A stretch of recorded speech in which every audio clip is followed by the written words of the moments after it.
আমাৰ অসমীয়াত এটা কথা আছে, খাবা নিজৰ পচন্দত, পিন্ধিবা লোকৰ পচন্দত।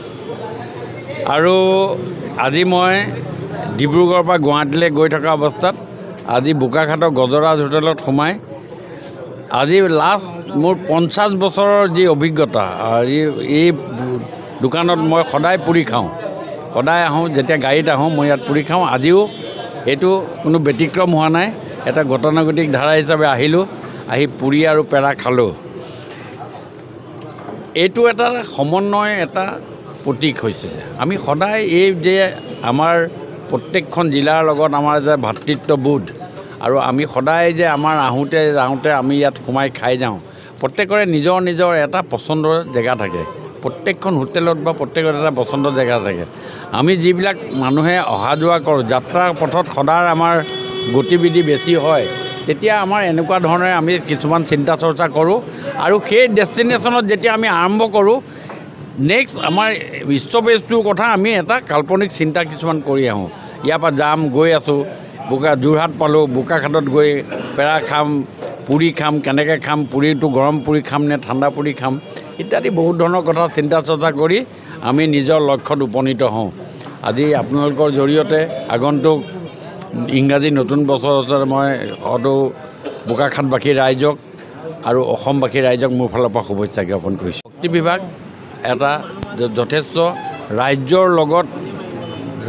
লগত জড়িত এটা বিভাগ, আৰু খুব চিনচিয়াৰলি যিখিনি কাম কৰিব পাৰোঁ, মাননীয় মুখ্যমন্ত্ৰীৰ লগত তৰপে আলোচনা কৰি আগন্তুক দিনত এই বিভাগটোক মোক যেতিয়া দায়িত্ব দিছে, মোৰ ফালৰ পৰা মই আপ্ৰাণ চেষ্টা কৰিছোঁ।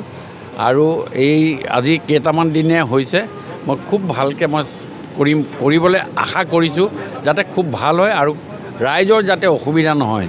ইয়াত বহুতখিনি ফেক্টৰ আছে, বহুতখিনি কথা ফেক্টৰ থাকে, যিবিলাক কথাই আগন্তুক দিনত আমি প্ৰত্যাহ্বান হিচাপে লৈ আমি কামখিনি আগবঢ়াই যাব লাগে, আৰু ৰাইজৰ সেৱাত যাতে আমাৰ এই হিমন্ত বিশ্ব চৰকাৰখনে শক্তি বিভাগৰ ক্ষেত্ৰত এটা সুন্দৰ পদক্ষেপ ল'ব পাৰে।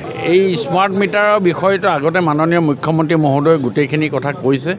ইয়াত যিখিনি কথা আছে, যিখিনি কোনো ধৰণৰ কথা আছে, এতিয়া ঠাণ্ডা দিন আহিছে, মানুহৰ এই গোটেই কথাটোৱে এটা ক্ৰিয়া প্ৰক্ৰিয়াৰ মাজত পাৰ হৈছে। এই স্মাৰ্ট মিটাৰটো আটাইতকৈ ডাঙৰ কথা হ'ল, smart meter is a sensitive meter. ই সাংঘাতিক চেঞ্চিটিভ এটা মিটাৰ। ইয়াত এটা বস্তু আপোনালোকে চাব যে আপোনালোকৰ ঘৰত যেতিয়া ৰিম'ট কণ্ট্ৰলটো দি পেলাই আপোনালোকে মোবাইলটো টিভিটো অফ কৰে, বহুত মানুহে তলৰ ছুইচটো অফ নকৰে। এই তলৰ ছুইচটো অফ নকৰিলেও সেই তলৰ ছুইচটোৱে দিও এই স্মাৰ্ট মিটাৰৰ জৰিয়তে বা চেঞ্চিটিভ মিটাৰটোৰ জৰিয়তে ই কাৰেণ্ট কনজিউমিং হৈ থকাটো ধৰা পৰে। আগৰ মিটাৰবিলাকত এইবিলাক ধৰা নপৰিছিলে। কথাটো একেটাই কথা, আগৰ মিটাৰটোতো ঘূৰিছিলে, মিটাৰ আছিলে, কিন্তু সেই মিটাৰটোত ধৰা নপৰিছিলে, এই মিটাৰটোত ধৰা পৰে। এনেকুৱা ধৰণৰ কিছুমান কথা আছে, যিবিলাক কথাই আজি মানুহে এটা ডিফাৰেঞ্চিয়েটটো পাইছে।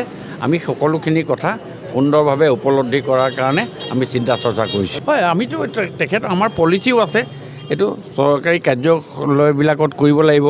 চৰকাৰী কাৰ্যালয়ত আমি কিমান সময় লাইট জ্বলাব লাগে, কিমান সময় আছে, আমি বহুত কিছুমান ডিভাইচ আমি চিন্তা চৰ্চা কৰিছোঁ, যিবোৰ ডিভাইচেৰে আমাৰ এই চৰকাৰী কাৰ্যালয় আমি এইটো কণ্ট্ৰল কৰাৰ ক্ষেত্ৰত আমাৰ কিছু ব্যৱস্থা আমি ল'ব লাগে। সেই কথাবিলাক মাননীয় মুখ্যমন্ত্ৰী মহোদয় ভেৰি মাছ কনচাৰ্ণ এই শক্তি বিভাগৰ জৰিয়তে বিভাগটোৰ ওপৰত, আৰু তেখেতৰ সহযোগিতা হিচাপে গোটেই কামখিনি মই আগবঢ়াই লৈ যাম।